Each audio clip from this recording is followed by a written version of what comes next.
and beat the shit out of me, beat the shit out, out of my mom. There was an incident one time when my mom got knocked out on top of the stairs, and he dragged her down the stairs by her hair. And at 6 years old, I'll never forget this. In my mind, I was always afraid. My whole life I was afraid, but I had this fucking voice, this conscience that would always be battling me, saying, hey, you got to get up and do something. I didn't want to do shit.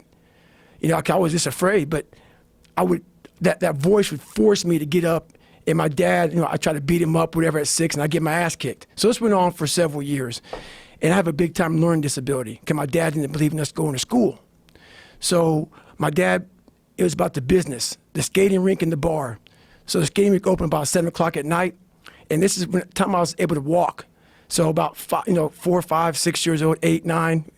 And I'd go to this, skating rink at 7 o'clock at night. And I worked the skating rink until 10 at night. And then we would scrape the gum off the floors and we cleaned the whole skating rink up. And then my dad had an office. And my brother and myself would sleep in the office. And my mom would go upstairs and work the bar until 3 o'clock in the morning. And then they cleaned the bar up. So after all that shit was done with, going to school rarely happened.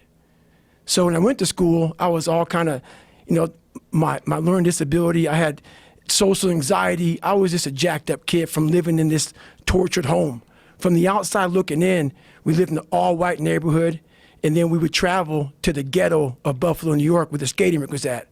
So we worked around mostly blacks, and I lived around mostly whites, but no one knew what was going on in that house on 201 Paradise Road. It's crazy. But my mom got courage to finally leave him when I was about 8 years old. We moved to a small town in Brazil, Indiana, and that's when the real war started for me.